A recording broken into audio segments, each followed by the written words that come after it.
Hey everybody, hope y'all are doing well. I'm doing good here in Austin, but it is hot and I have a little air conditioner in this room that I just turned off in order to make the sound better, so hopefully I won't just start pouring down sweat. Um, but I wanted to share something with you. I wanted to share you my daily um, routine, basically. We'll call it maybe my productivity routine. I shared this with the marimba class a few weeks ago, and some people were really interested in it. And so I thought maybe other people here would be. This is basically my sort of souped up to do list and how I navigate all these different things that I need to do in a day. So let's get to it. Okay, so what you're looking at here is it's an app called Good Notes, and I love Good Notes. It's a great app. I use it all the time for school, for lots of different things. This is not like a Good Notes sort of review. This is just one aspect of how I use Good Notes. But so what you're seeing right here, this is yesterday's to-do list. And if let me actually pull up this little thing here so you can see. So basically, each one of these items is something that I try and work on regularly and consistently. And as a musician, I have lots of different sort of micro tasks that I'm trying to get better at. And there are lots of sort of disparate things. So, in order to get better at something, you need to consistently practice it. So, that's what this does. So, basically, let me just kind of quickly run through each one. I do sight reading. Over here in the corner is generally like how much time I try and put into it. So, 10 minutes of sight reading. Score reading, I put 10 minutes there, but I actually do um, I should say, so a lot of these things where I have times have now over the many days. I've been doing this for a couple years pretty consistently, and so one of the great benefits of this is you start gathering a lot of data on on your performance and on how things are going and what's working and what's not working. So because of that data, for example, in my score reading, I do 11 minutes of working on a Bach chorale. And then I do 11 minutes of this sequence practice. So yeah, so it generally comes to about 20. I say 11 minutes, but the reason is it's a 10-minute section, but I put it at 11. So if it takes me a few seconds to get started, I know I've gotten at least 10 minutes in there. So then next is my piano repertoire. This whole top section is all my piano stuff. So piano repertoire, I'm working on the Bach two-part inventions. So if I scroll in, each of these is like a specific metronome setting that I have it set at. So like invention number 1, I'm doing at 80 BPM. Invention 4, doing at 130. Invention 8, I do at 80. Invention 13, I'm doing at 65. Invention 9, I'm doing at 65. So those are all basically things I'm reviewing and working on getting better over time. I know all the notes, I know all the fingerings, but I'm just slowly getting better at them over time. But in terms of repertoire that I'm working on, right now I'm working on invention number 6. And so this says really clearly all the way up until the part that I think of in my mind as the G minor part, I can do at 90 BPM, and then I slow it down to about 50 or 60.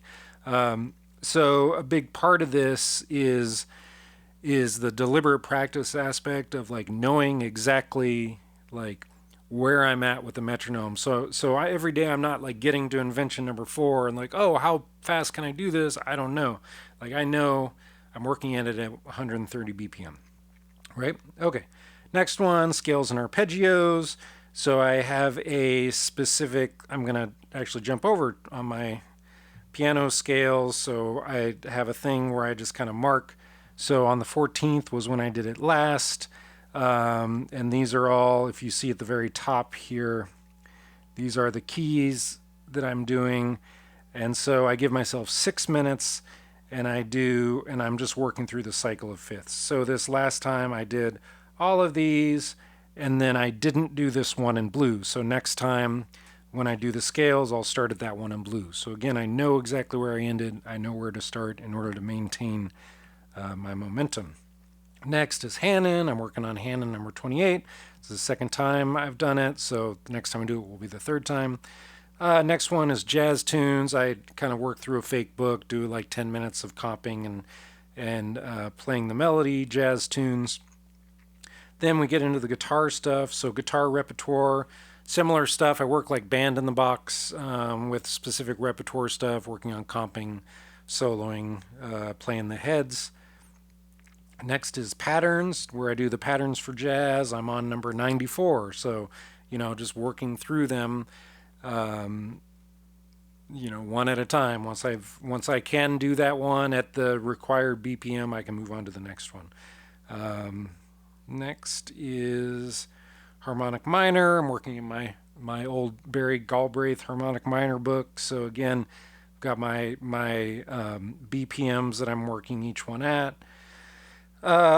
Next is comping practice, so more specific, dedicated comping practice. I work through a sheet of some comping stuff. So that's it for guitar stuff. Then I have my ear training, which I use Earmaster Pro in some custom settings that I've used for a couple years now. I love it. It's very specific, so I'm able to like see where my areas of improvement are. Ear training is one of those things. It's such a long process that it's easy to not see any improvement. But I like that program because I'm able to see it specifically. Okay, then I get into sort of more nebulous things like composing. So I don't have a benchmarks around that for whatever I'm starting to sweat. Whatever I decide, have I composed for the day, I will mark that off. Next is doing some sort of exercise, walking, dance, yoga, going to the gym. Then some specific things like doing push-ups. Migrating Mbira is the thing for patrons. It's migrating over the Mbira stuff. Then my sun salutations and meditation. Over here, I have a gratitude section. I try and mark 3 things that I'm grateful for every morning. That's a relatively new practice for me. We've probably all heard of this practice, but I like it. It's been nice, especially in this where it becomes something that I'm actually like doing regularly. I'm noticing it help. Then I have kind of a generic to-do list, like specific things that I know I need to do this day is up here. A couple other things are just like sort of reminders to myself. So anyway, what do I do with this? This was yesterday's list. So let me show you what I love about GoodNotes. So I have my list here. In GoodNotes, I can just copy it and then paste it. And so it pastes this is now today. Today is June 16th. So I'm going to just erase the 15th, turn it into the 16th. And here's my trick. Up here on the top right, I don't know if it'll show me nope, it doesn't. So I have to be in pen mode. You'll see at the top right, I have different colors of pens, the green, yellow, black, and red.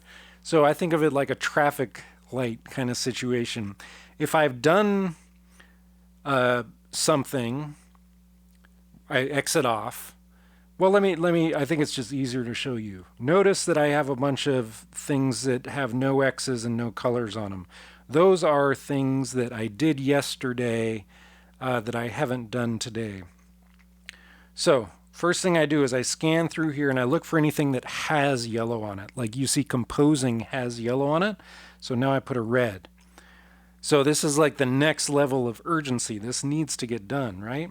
So I've done that, and then next I look at anything that has nothing on it, and I put the yellow. So that's these here.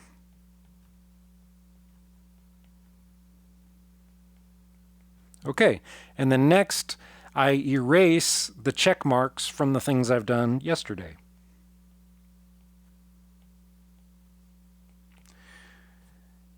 And then I erase my gratitudes from yesterday. And I leave my to-dos because I might, some things I can see here are things that I still need to do here. So here I am. This is now my list for today. And so you can see what this immediately shows me. This immediately shows me things I did yesterday are all of the things with no markings. These are things I did yesterday, so they're not urgent that I get them done today. The urgent thing is composing because it's red. And then everything else in yellow are things that I need to get done today in order for them to not turn red tomorrow.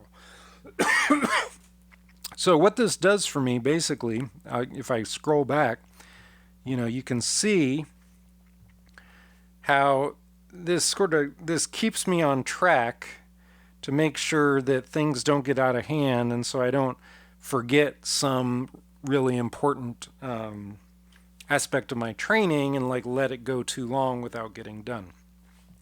So that's basically it. So today I've done my meditation and I've done my sun salutations, so I can mark those off. And throughout the day, as I do my things, I'll mark them off, and then tomorrow I just do this exact process, and keeps me on track. It really helps me. It's been I'm sort of a productivity method junkie, always trying to like find methods and all that, and this has worked for me for many months now, and I really have no complaints with it. So I wanted to share it because it works great. All right, talk to y'all later. Bye.